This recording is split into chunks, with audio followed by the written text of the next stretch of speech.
Get connected with Take Two Radio on Facebook or Twitter at Take Two Radio. For email updates on future shows, follow at Blog Talk Radio. For previous episodes, upcoming guests, and more, visit TakeTwoRadio.com. This is Dave Rountree, co-author of the soon-to-be-released Demon Street USA, author of Paranormal Technology, an all-around science geek in the paranormal. And when I'm not doing anything, I sit around and chuckle to the antics of the Malliard Report. The opinions expressed on the Malliard Report are those of the host and participants and are not intended to and do not necessarily reflect the opinions of any simulcasting radio network or sponsor. All listeners are advised to make their own decisions. It's the Malliard Report. Yeah, the Malliard Report. The paranormal talk radio show with Jim Malliard as your host. See what lies beneath any paranormal activity. Go inside a world that others don't want to see. It's the Malliard Report. Yeah, the Malliard Report. Welcome to the Malliard Report. Tonight's Malliard Report is brought to you by Spectrum State. Visit SpectrumState.com. I guess they're Spectra lights, and visit Spectrum State. IR lights, they're good stuff. Gary confirmed to me through the weekend that he'll be on board for the rest of the year. So I must be doing something right. Or, well, I'll just say I'm doing something right. It feels good to have that confirmation for the next few months, especially with the holidays coming and all that fun stuff.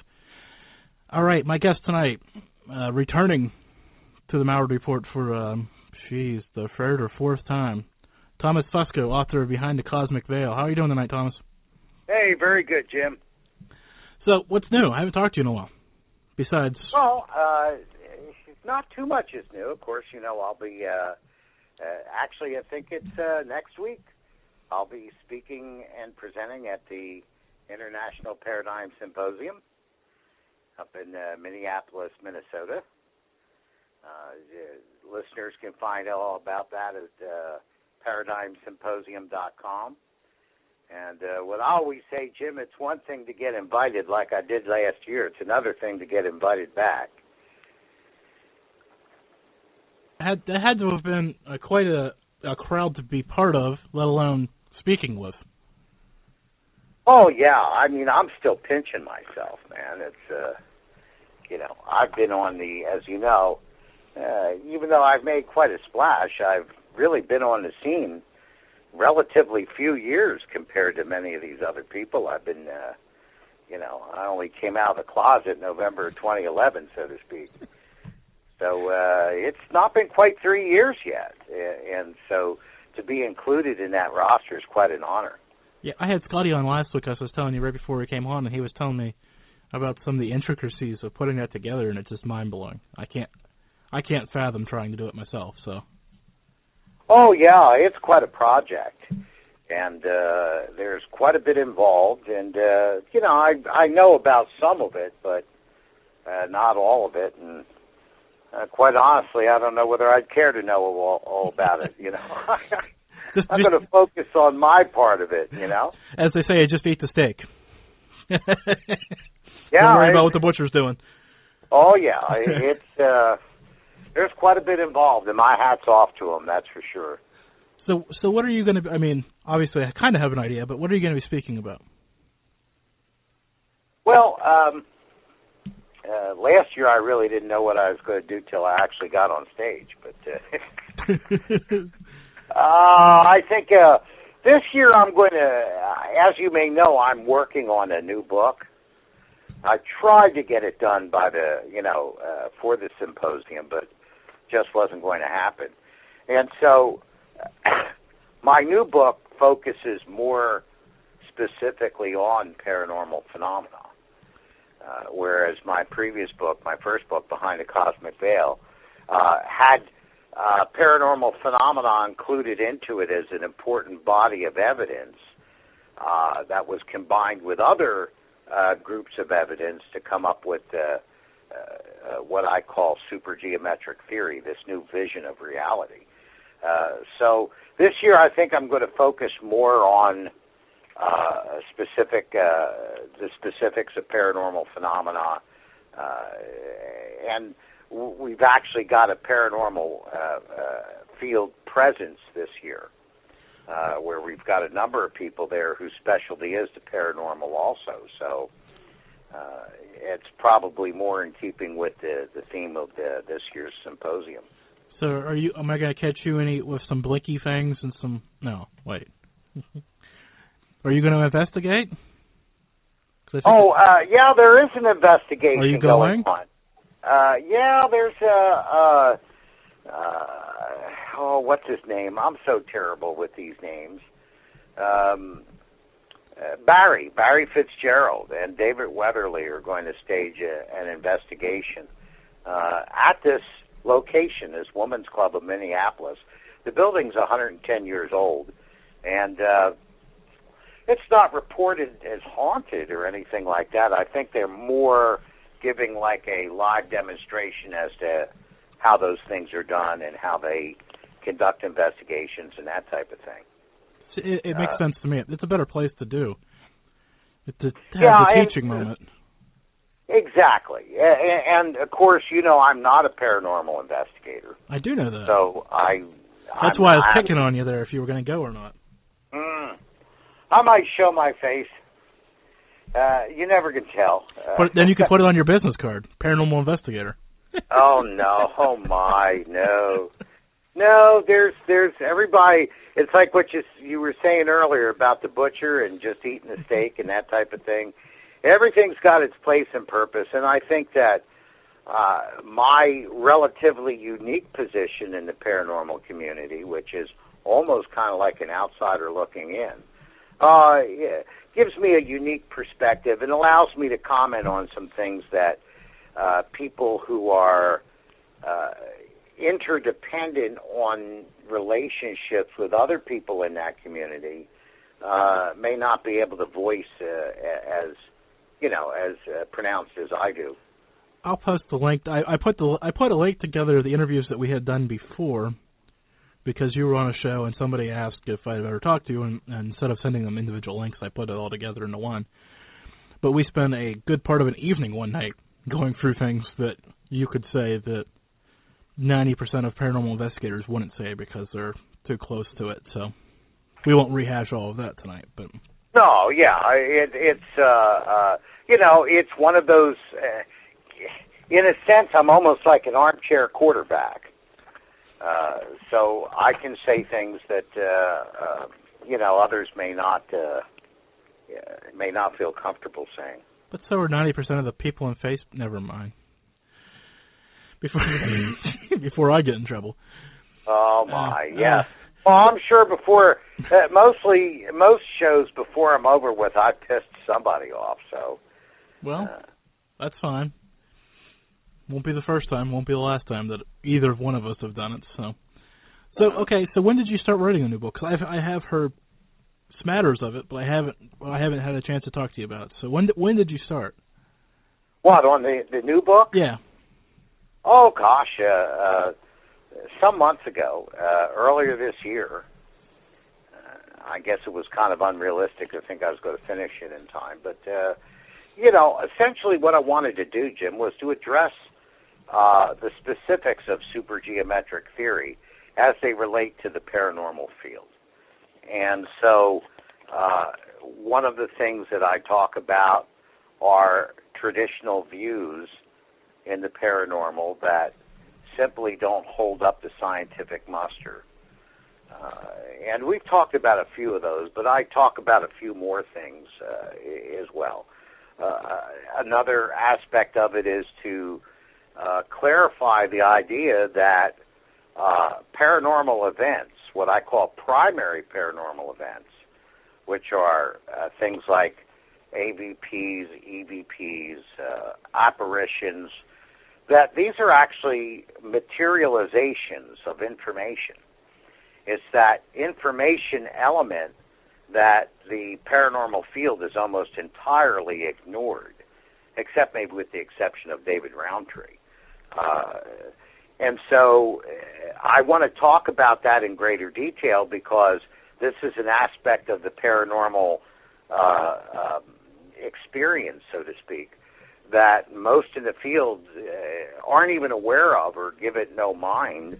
And when you start thinking about the information that is materializing, that in itself gives you a different perspective on what might be going on than just the traditional thinking about, you know, energies and residual energies and vibrations and feelings and all these things, which are all well and good, but without the information that actually shapes them into something recognizable and organized, you know, there really isn't a whole lot that you can gather from that. No. And since you mentioned David, are you looking forward to watching the Ghost Stalkers, I guess is the name of the show? Well, yes, but I don't know too many details about it. And what David told me is it's on a particular cable channel that I don't even get. So I think it's on Discover America. Yes. Yeah, and I don't get that channel, so I would have to figure out how I would be able to find it online or something like that. But yeah, I'd very much like to see it. Because I know, boy, I don't want to put this water under that bridge again, but we have had our fair share of amusement there. Nice word. With some of the other shows, so. Oh yeah, yeah. Well, I'm sure that you know, David hasn't spoke to me too much about it, so I really don't know a lot of the details.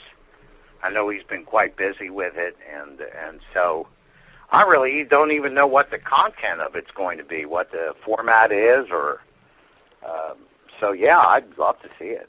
So I can barely add any more to it because he's told me just enough to be dangerous. He's going to get to do an experiment each week during the show. Oh, that's great. So, you know David and his experiments. So obviously, so I'm excited to see it because you know I've heard about these things. I've heard him talk about these things, but to actually see, I'm kind of a visual person, except I do this radio show, which makes no sense to anybody. But I can't provide a good visual, so okay. Anyways, but if to see some of these when things, you're doing a radio show, that's data going out. Right. When you talk about visual, that's data coming in. That's why I have smart people on the show.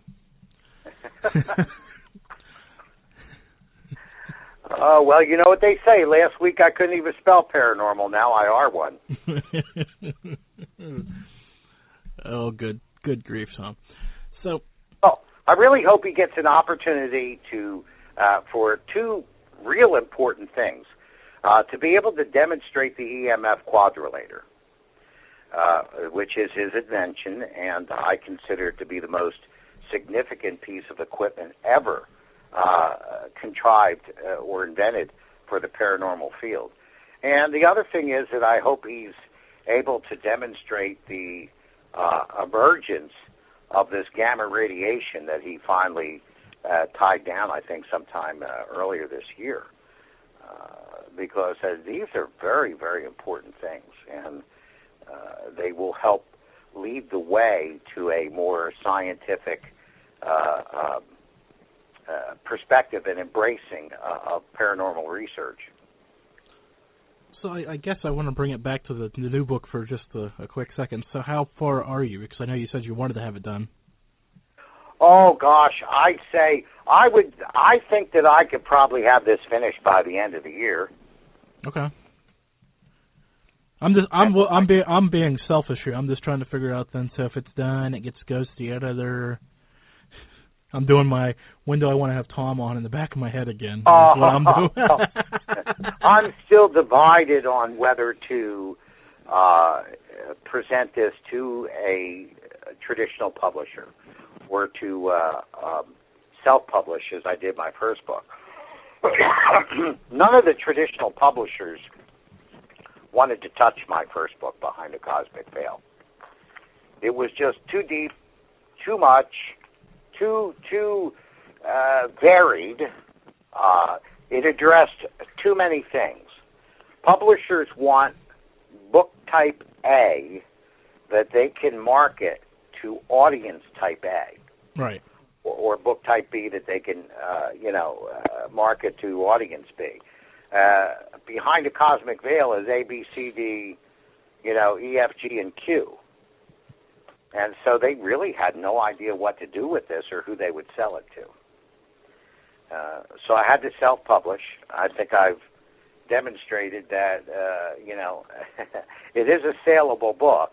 But when you have something that is specifically towards the supernatural and paranormal phenomena, or the book that I'm planning to come on after that, which is about the multiverse, now then they could say, hey, this is book type C, and we know exactly what audience we're going to market this to.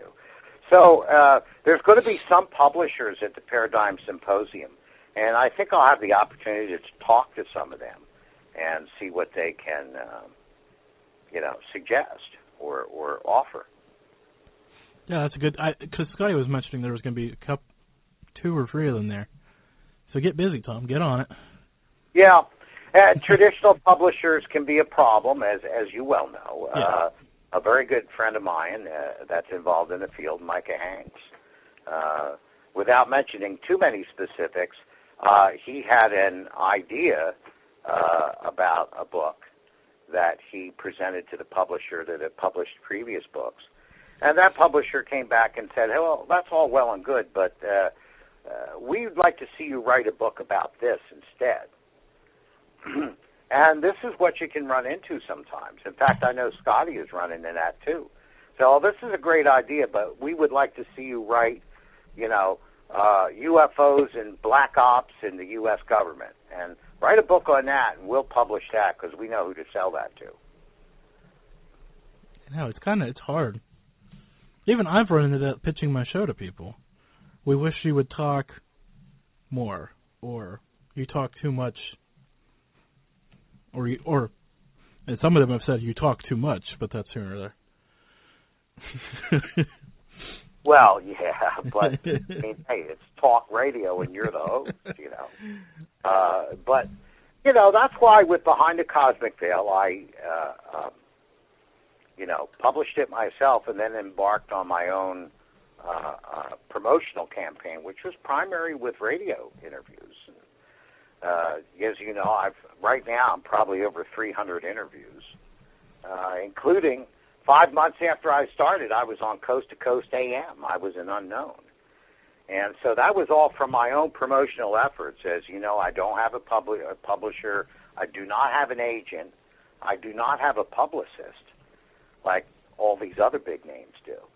And so what I've been able to manage to do just on my own, I just chalk it up to, hey, I must really have something that these publishers that turned down my book proposals on Behind the Cosmic Veil just didn't recognize.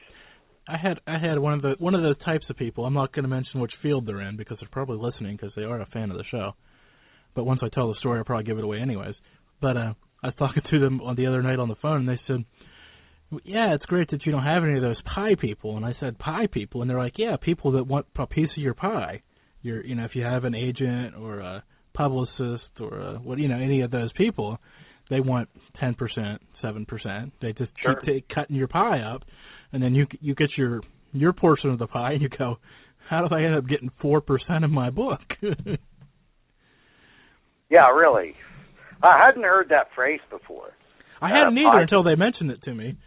And this is one of those pie people telling me this, to stay away from having pie people. There's a place for them. Yes. They're not, you are highly unlikely, unless you fall into, dumb luck, get yourself interviewed on a major television network without an agent, without a publicist. That's probably not going to happen.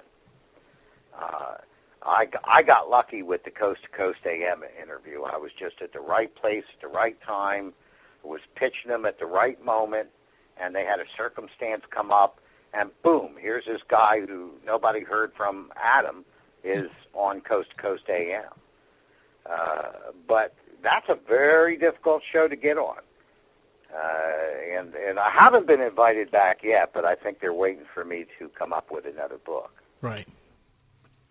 Well, that's understandable. I mean, I don't know. They have their own MO, and hey, any guy that can host a show 5 days a week for that 4 hours a night, let him do what he's got to do. Yeah.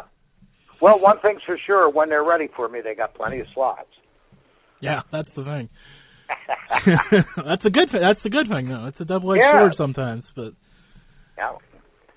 So that's kind of what's in the works, and I'm also going to try to work in a chapter in this upcoming book that's going to be entitled "The Work of David M. Rountree." I'm going to put a chapter in there on David and his work and his research and what it really means to the field, and because that's to me, his work is a fundamental part of the story of paranormal research. And it's not just, like I say, going out to see who's got the biggest and best EVPs, or somebody's going to tell the latest gook and spook story. There's a time and a place for that, but it's not really paranormal research. What David's doing, he's out in the trenches there doing the heavy lifting. I'm kind of like an armchair quarterback. I sit at my desk and push a keyboard, Well, but they both have their rule, though, as we were just mentioning earlier, that everybody has their place in the universe to help either define what the person's talking about, or promote what the person's talking about, or do the work. So. Yeah, and you're right. There is a place for both. It's like what I talk about with Albert Einstein. He never conducted any experiments. All of his work was purely theoretical. It was done in his study. And so, other people went out there and did the heavy lifting. So I'm going to ask you a question somebody asked me, and I kind of danced around it because I'm not versed enough in it to know, but maybe you could help me answer the question next time somebody asks me. Are you an Einstein or a Tesla person? Oh, absolutely on the theoretical end. In fact, David called me a visionary theorist, and it kind of stuck. But no, Tesla was a theorist, but he was also an engineer.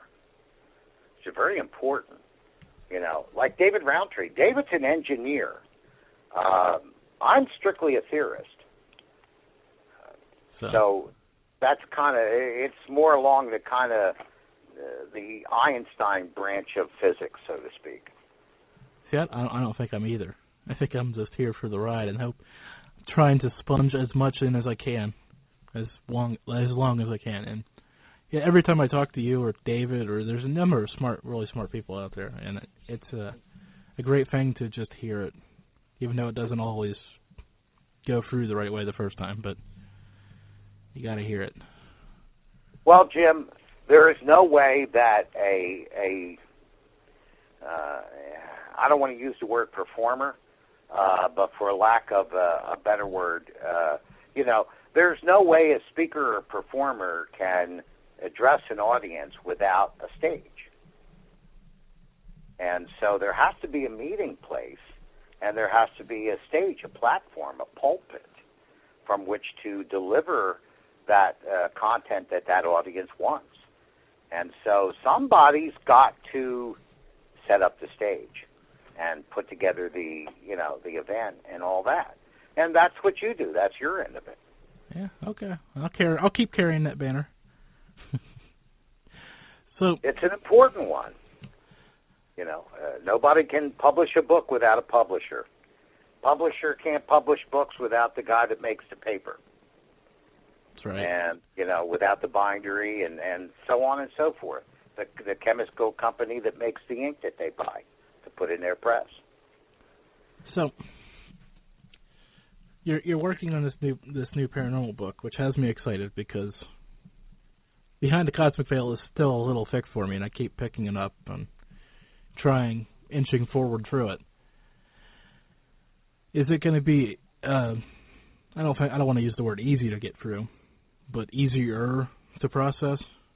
or am I just hopeful?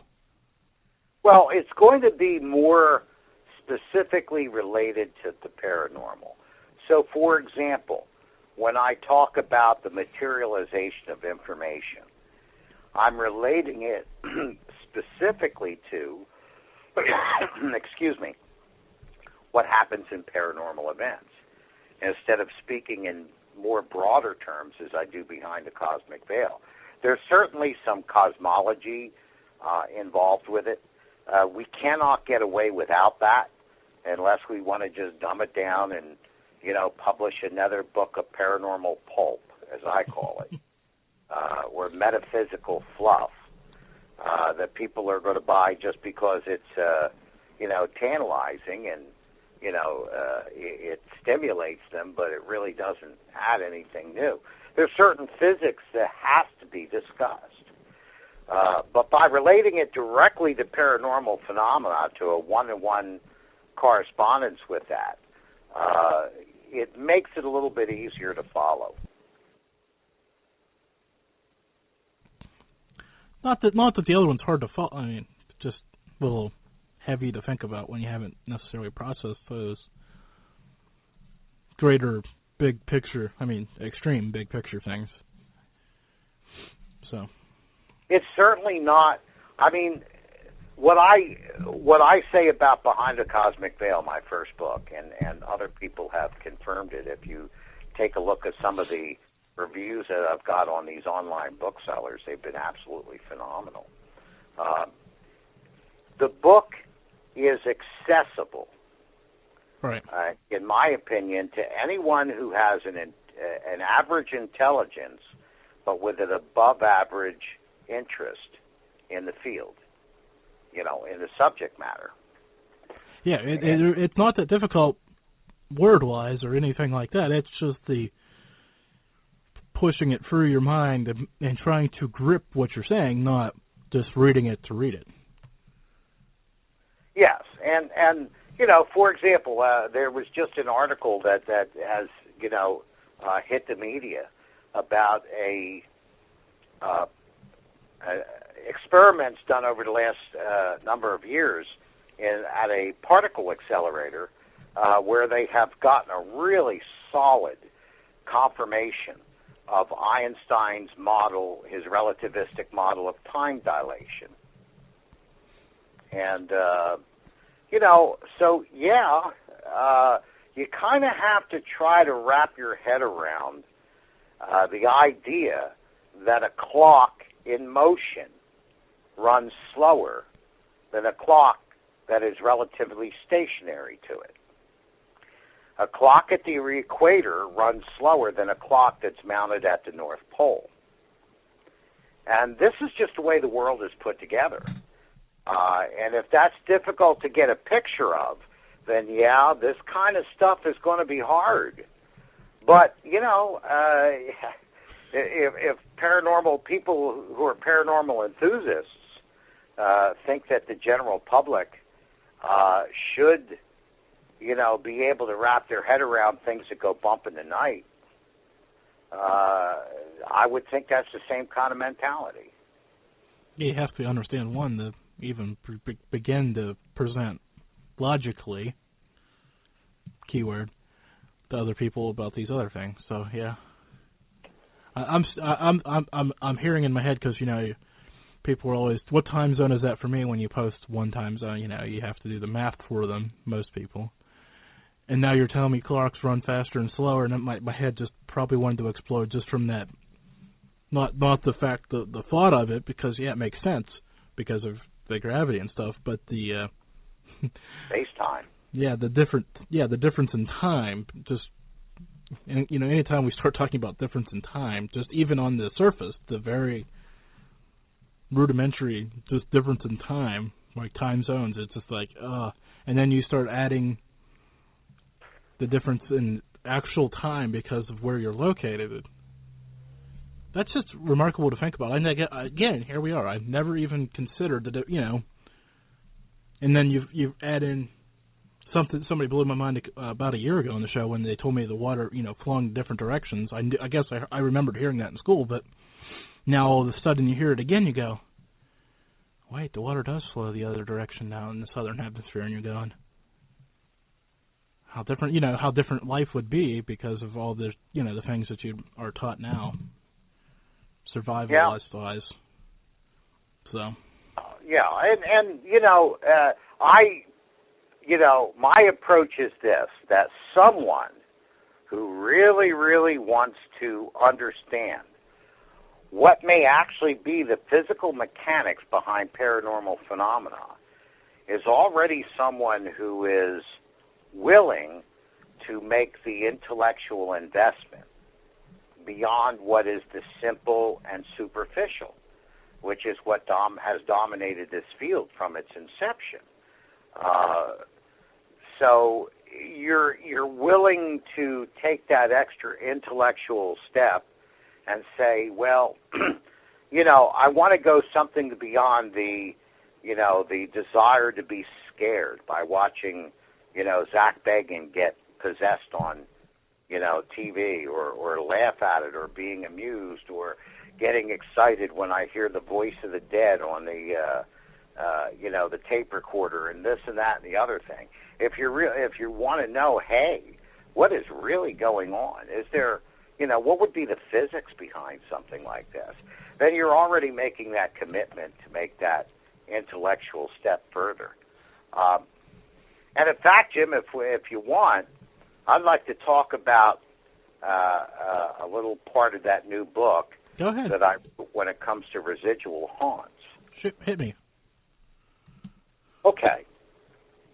So people see these what we call residual haunts. Let's say you have this apparition. I'm going to take the lady in white because that's what we see a lot of times. Ladies dressed in white Victorian clothing seems to be a very common apparition. I understand in the United Kingdom over in England, they see a lot of black dogs over there. We don't see so many. We see the white Victorian ladies. And they see this apparition walk down this hallway occasionally the exact same way, completely oblivious to what's going on around. The interior architecture of the building may have even been changed, so where there was a door before, now is a solid wall, and they see the apparition walk right through the wall, as if the door was still there. And the universal belief about that is that the event has somehow been, quote-unquote, recorded on the background, whatever that means. But if we stop and take a look at the facts, we find that that's not something that's really possible to the extent that we know. First of all, you have to consider whatever that quote-unquote background would be capable of doing. Some people have even said, well, it's got to do with water and the bedrock, underneath the house and this, that, and the other thing. Okay. But if we take a look at the energy output that is being generated by the original Victorian lady 100 years ago, it's actually quite low. There's not very much energy output at all. In fact, you would have to get a very sensitive electromagnetic meter very close to a human body to detect the electromagnetic radiation that's being emitted from it. It's very low energy. When you couple that with the idea that the visual information, the actual appearance of the woman, is a result of reflected light, that the woman is not luminous, she is not emitting her own light. When the woman lived 100 years ago and walked down this hallway, her image can only be seen from reflected light, from photons, another form of electromagnetic radiation. You would have a material that would be, A, in the close enough proximity to be able to pick up the energy levels, real energy, not psychic energy or spirit energy or whatever those things are, but real energy, real electromagnetic radiation, you would have to have a material that would be sufficiently close to pick that up. It would also have to be able to record the information patterns of the woman's external geometry coming from the light waves that are reflected off of the image. So, for example, we talked about photography before, whereas a photograph, traditional photograph on film, is a recording of a light wave coming through the lens of the camera, carrying a modulation which contains information about the geometry of the object being photographed.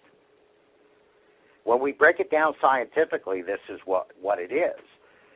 We human beings take vision for granted so much, we don't even stop and think about it. We don't stop and think about it, for example, that we're quite blind. No human being has ever seen anything in history. What we have seen is light that emanates or reflects off of those things. But we have never seen anything in our lives. And people don't stop and think about this because it's heady and weird and you know, like clocks running at different rates in different parts of the earth. And we just don't need it in our everyday lives. So here we have an electromagnetic compression wave, which is the light reflection off of the Victorian lady, carrying modulations, that's variations in the vibrations, carried on that main vibration or the wave of the electromagnetism. It's just like when we hear a radio broadcast, we have a carrier wave that's being broadcasted that carries on it modulations containing the music or the talk that is being transmitted. So the material would have to be able to pick this up, receive it, and store it. Okay? And furthermore, it would have to store it over a very long period of time without degradation of the energy level or the information pattern. Now, right there, even though some people might be able to debate that or try to debate it, right there, that pretty much eliminates everything that's in the area of the hallway that the Victorian lady is walking around. Unless they just want to fantasize and say, well, somehow it's recorded here or somehow it's recorded there. And because I'm not scientific and could give a shit less about science, I don't have to explain how. All I have to do is say somehow. And the people who watch my TV programs or read my books or buy my materials, that somehow is good enough for them, and as long as it gives me a paycheck, I don't have to explain it any further. So now let's talk about the playback. 100 years later, the Victorian lady, the apparition, walks down the hallway. You would have to have a material, something on the background that also, and now think about this, it doesn't have to just be, it has to be a storage battery. It has to be a storage medium for information, which is different than a battery. Those are two different things.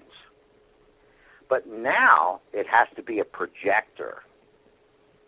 And now it not only has to be a projector where it projects the information of that 100-year-old geometric pattern with perfect fidelity, but it also has to be an emitter or a generator that can regenerate an electromagnetic compression wave.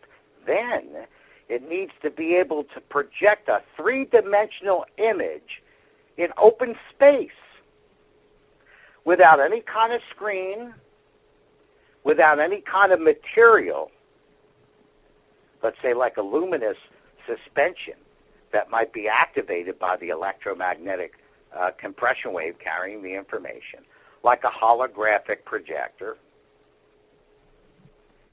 And furthermore, not only does it have to suspend this image in open space, which is still something that's beyond our technology to do it as well as it gets done in the paranormal, but it also has to pan that information.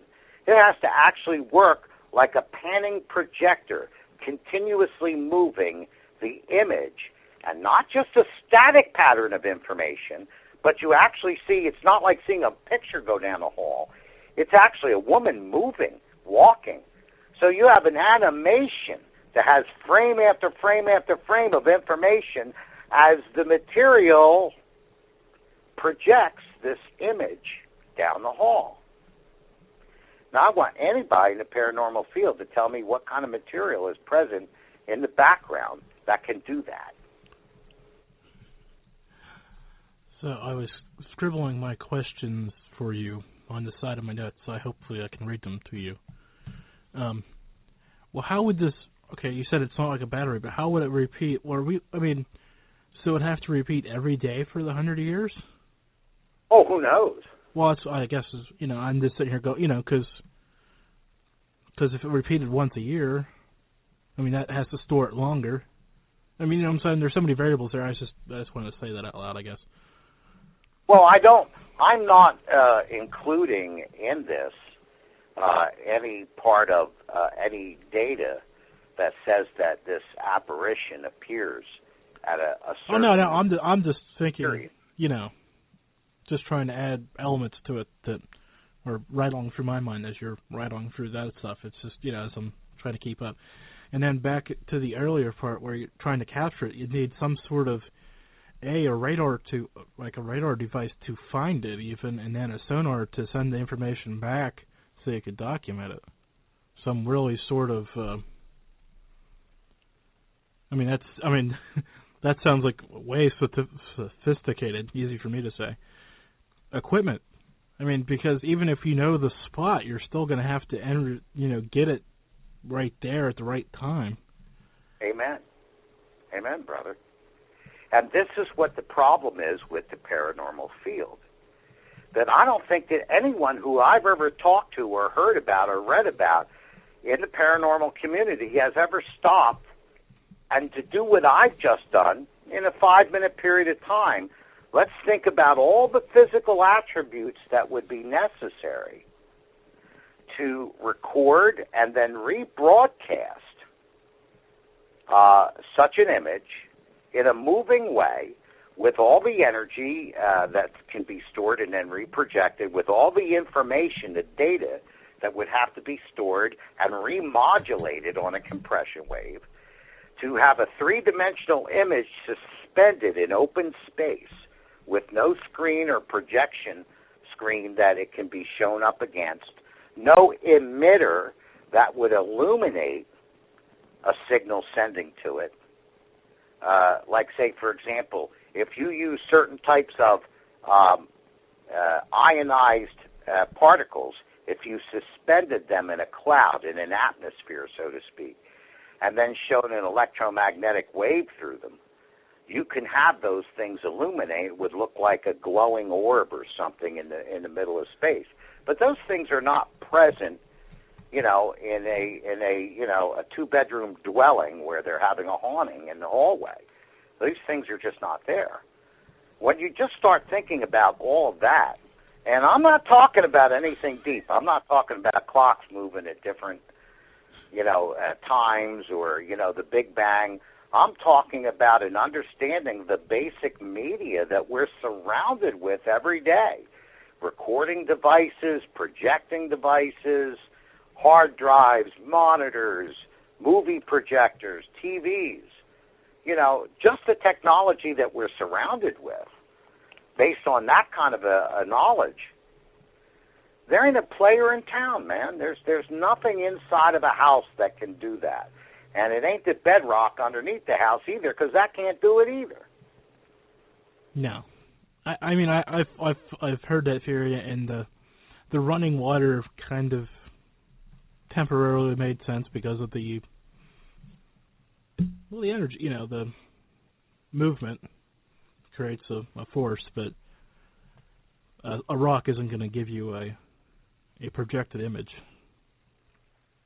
But where is the water? Where is the volume of water that is in that underwater stream or whatever it is? Where is the volume of water that was directly under the woman who was walking in that house 100 years ago? It's probably in the flipping Atlantic Ocean. And here's the other thing I was just thinking about when you were saying that.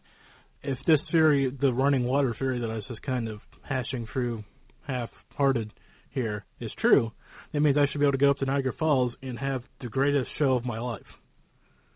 Yeah, or I should see my dead Aunt Mary every time I flush my toilet. And it sounds kind of, I'm being kind of... yeah, I know what you're being, but it's fine. I'm extending. You made your point. There's a 5-letter word that everybody who's interested needs to understand and adopt. It's called THINK. Think, think, think.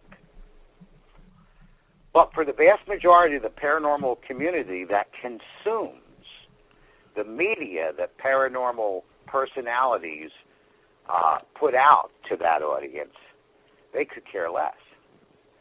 The idea that it's recorded on the background somehow is more than enough to get people excited, get them interested, get them buying books, get them buying K2 meters, get them doing all those things, get them to have, the satisfaction of a good ghost story. Hey, I enjoyed reading Edgar Allan Poe, I get that. But when you're going to start talking about what is actually causing this stuff, think. You have to think. Yeah, and something tells me I'll be out late tonight thinking about these different things. But that's okay. I have time to do that, so... Well, like I always say, Jim, this is why I don't get invited to speak at Paracons. No, really? What's my excuse? I don't know. You have to provide the stage. I don't have the as seen on YouTube on my banner. That's probably my problem. Oh, but anyway, that was just one part of it. Now, what I do normally, what scientists do, is they use these arguments as a form of skepticism. So what they'll say, they'll present these kinds of very sound arguments, and then they'll say, well, because of this, it means that this phenomenon really doesn't exist. You caught a spore of some psychedelic substance and you're hallucinating it, or, all this kind of stuff. I don't say that. You know me. I accept that phenomenon as real. So what I'm saying is this: when we eliminate that kind of stuff as being a probable cause or even a possible cause, we have to start looking for causes elsewhere. There's got to be a better explanation. And so that's what drives the research. Scientifically analyzing these things, because, as David and I both say, if it is observable, it is physical. If it is physical, it follows the laws and principles that govern the universe in which that physical event occurs. If it doesn't follow those laws and principles, then it's not that the event isn't occurring, it's that our understanding of those laws and principles is deficient in some way. And that's how paranormal phenomena in our minds is supposed to drive the research in science to come up with new ways of understanding reality so that we could have a set of mechanics that says, oh, yes, this is what could cause this kind of phenomenon. So I guess you mentioned you were referring to residual haunts. So for just the one time, that changes the framework immensely. The one time somebody sees the one shadow and there's no backstory to that. So how much does that change the argument, I guess, for the lack of a better word? Well, here's what's funny. If I understand what you're asking me, this is what I find almost comical, is that when we talk about active haunts, which I think that's what you that's pretty much where I'm headed. Yeah. Right. The paranormal community has a completely different set of explanations for that. So what they're saying is that in a residual haunt and an active haunt, you would see the same kinds of manifestations, but yet there must be two different systems of mechanics that creates either one.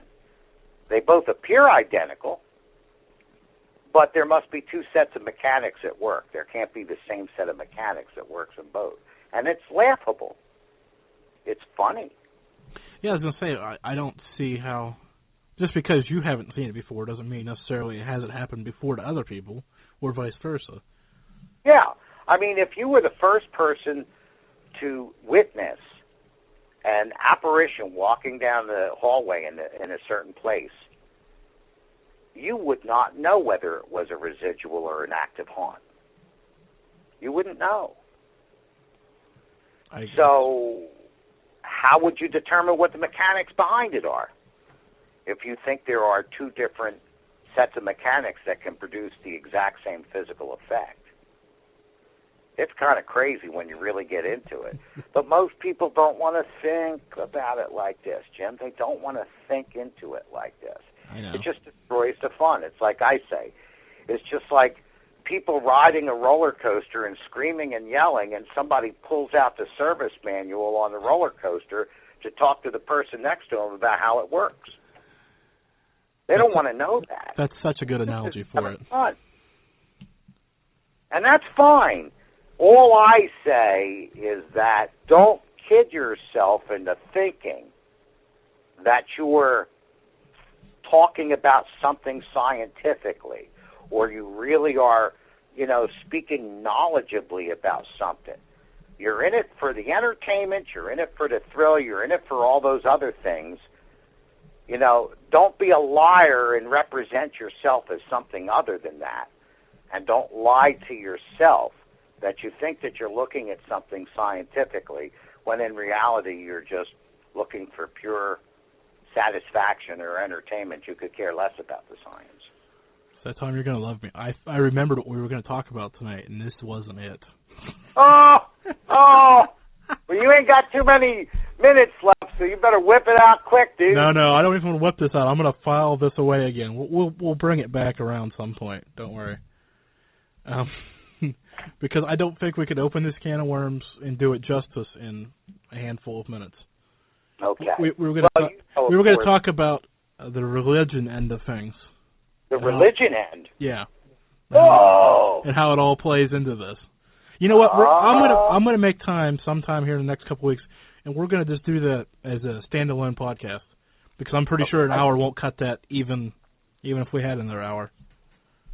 Well, it's a subject, Jim, that I rarely get a chance to speak about on the radio, and with a lot of hosts and a lot of radio programs, I wouldn't even go into it. I've had a few programs where they wanted to talk about that, and I told the host, nope, I'm not going to talk about that on your show. Okay, well, but we'll do it. But I will. I could talk about that on your show. Okay, well, yeah, we have that understanding of each other. But like I said, we'll get that set up here in the next couple of weeks, and we'll just sit down and do it. And however, and your audience is a better audience than some of these other shows where I wouldn't talk about this. I totally agree with that, because a few weeks ago I offered a signed K2 meter to the highest bidder, and I didn't get anybody that wanted it. Mm-hmm. That just tells you what kind of audience I have. Yeah, you got a better audience than, and I don't mean to talk against anybody else's shows, but you know. I will. You all know what we're talking about. There's certain shows that are definitely woo-woo. Yeah. And the woo-woo shows, I'm not going to talk about that kind of stuff on it. Okay, Tom, like I said, I didn't want to open that can of worms because we're running out of time. So do you have anything else coming up in the next couple days, weeks, besides, well, go ahead, promote the symposium again. Just Paradigm Symposium, man, that's it. Other than that, just keeping on, doing interviews as they come and trying to get my writing done. Writing is excruciating for me. People are surprised to find out that I hate to write. I'm not. We've talked about it before, so it doesn't surprise me. I mean, the best part of writing, folks, is when it's done, man. Trust me. And for my listeners who don't know exactly, where can people find your book and all that fun stuff? Oh, and I'll put it in the chat room, too. Everything can be found at www.cosmicveil. That's spelled, the veil part is spelled V-E-I-L, as one word, cosmicveil.com. All right, Tom. Where'd it go? Hold on. Well, I want to thank you for coming on. I'm going to hang up on you and do the sponsor read, and then I'll be out. So thanks, Tom. We'll get that set up. All right, Jim. God bless. As always, thanks so much for having me on your show, man. Thank you for coming on, Tom. Make me look good. So that's all that matters. Oh, okay. And that's Tom Fusco. Tonight's sponsor is Spectrum Light, the best IR boosters available. Works wonderfully well with Sony night shot cameras. Visit SpectrumState.com or follow Spectrum State on Twitter at AU Paranormal. Tell them the Malliard Report sent you. With that, where did my timer go? Uh-oh. There it is. I have precisely a few seconds left. That's good. Next week on the Malliard Report, I have the psychic lawyer Mark Anthony returning. Another good guest, a solid guest. Been on Coast to Coast, been on a number of programs. Any program you want to mention, he's been on. I'm not exactly sure what Mark wants to talk about. Normally, I get Mark off topic of his talking points, so we'll see where it all ends up. With that being said, everybody, have a good night. Well, before we flip that on-air sign to the off position, a quick reminder. For all things about the report, previews, and reviews, go to italkparanormal.com. That's italkparanormal.com. Good night. If you're looking for a radio show where all things paranormal go, well, tune in and be in the know with Jim Malliard as your host. Come and see what lies beneath paranormal activity. The Malliard Report. Yeah, the Malliard Report. Tune in and listen every Tuesday night at 9 p.m. Eastern, right online. It's the Malliard Report. Yeah, the Malliard Report. Get connected with Take Two Radio on Facebook or Twitter at Take Two Radio. For email updates on future shows, follow at Blog Talk Radio. For previous episodes, upcoming guests, and more, visit TakeTwoRadio.com.